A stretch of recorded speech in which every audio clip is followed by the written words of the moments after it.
Welcome back. If you've just joined us, you're watching Business Morning on Channels Television, and today we're looking at Nigeria's import waiver, looking at issues and challenges there, and I'm being joined by a member, Freight Forwarders Group of the Lagos Chamber of Commerce and Industry, Dr. Ikenna Nwosu. Good morning, Ikenna. Thank you for joining us. Thank you very much.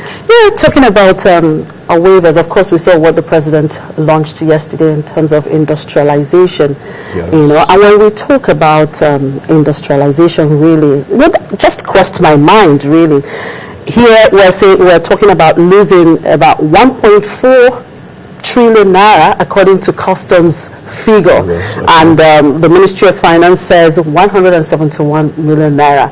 You know, billion naira. Sorry. Okay. So I wonder where where that is going to get us if we're to get Nigeria industrialized like every other country. Well, interesting disparity in figures. I wouldn't know. Customs is a parastatal under the Federal Ministry of Finance, and I believe they will get their facts right as to why there's a disparity. But going back to the presidential launch of the National Industrial Revolution Plan, which is very historic, and the National Enterprise Development Plan, NEDEP, which are both complementary, it's an excellent step by the president. Now, coming at a time that there is legislative concern over the issue of waivers, it is now important that now the matter is in the public domain. Let us discuss it properly to know and do a SWOT analysis to know the pros and the cons. Basically, waivers are either fiscal policy measures or legislated measures which are targeted at industrial development.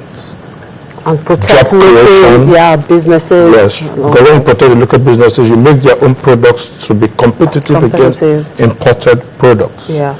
And it also stimulates and strengthens the private sector to perform and create jobs. Now, these waivers could be sectoral, based on fiscal policy, based on government guiding principles. They could also be legislated either nationally or regionally, like the ECOWAS Trade Liberalization Scheme. Because there's a tendency to understand waivers as only those issued by the Federal Ministry of Finance. Now, on that aspect, the process of issuing those by the Finance Ministry is that you apply to the Finance Ministry, make your case, it gets a presidential approval, and then either based on fiscal policy or whatever existing legislation is granted. When it comes to regional issues like the ECOWAS Trade Liberalization Scheme, it's already legislated and agreed by the ECOWAS heads of states. So it's an existing policy at a regional level, and the Federal Ministry of Finance also administers that scheme on behalf of government through the Customs Service. So that is also granted.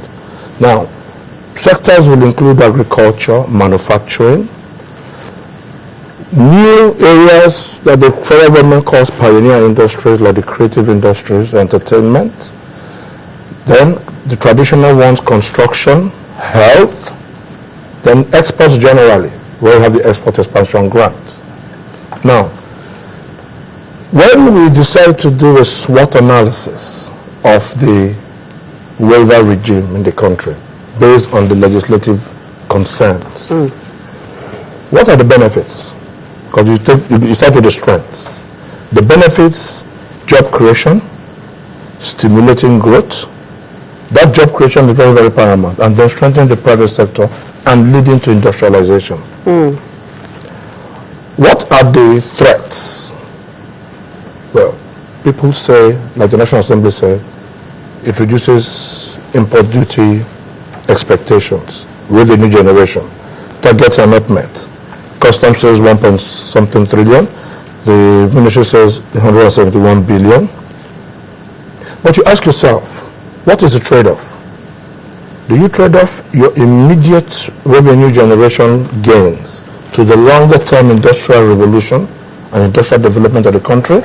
No, but I think what the National Assembly is trying to say here is that this is indiscriminately applied.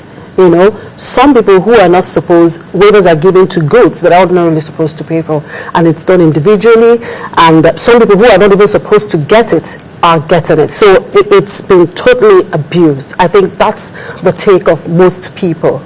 Great. In this case. I don't think they are saying that waivers are not good, given, I mean, concessions are good, you know, if we must achieve industrialization and, you know, if we have to protect our local businesses. But when it is done properly, then that is where it is good. But what they are saying is, as it is now, it's just, you know, done shabbishly. Okay, well, I have a very informed opinion in that regard. Now, you say, I'm doing a SWOT analysis. So one of the weaknesses, like any other government policy, is that the policy could be abused. In the military regime, it was given indiscriminately.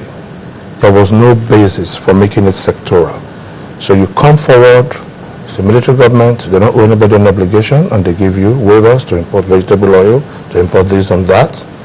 Now it's a civilian government, and economic planning has to be done, because we are also competing for investment with other countries. So, yes, it's possible to abuse it, but in order to put in the checks and balances, I understand now the federal government is doing two things. One, publishing the waivers to create more transparency. Secondly, making it sectoral. If, for instance, they say they're going to grant zero duty for importation of machinery or machinery for manufacturing and give a VAT waiver, everybody in manufacturing will get that. If you do the same for agricultural equipment, everybody in agriculture, whether it's the upstream aspect or the downstream aspect, gets that.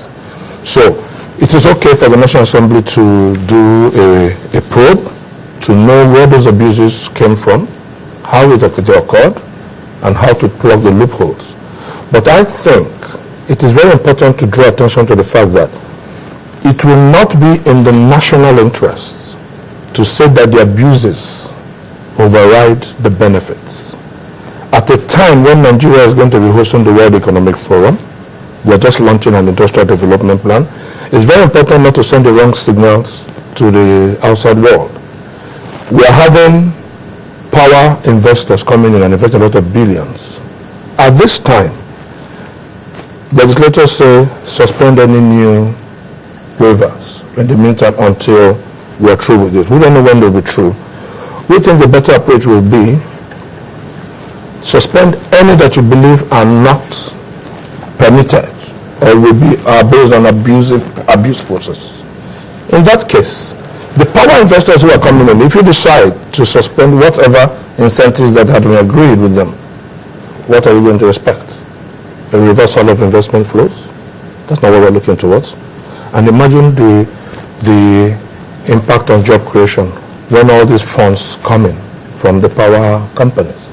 So we think that in criticizing that abuse aspect of the regime, waiver regime, the National Assembly and whoever are in the public domain in that regard should be careful not to send the wrong signals to say that the abuse is greater than the benefits.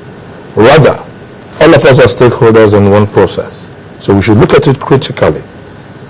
The SWOT analysis, the strengths, the weaknesses, the opportunities, and the threats.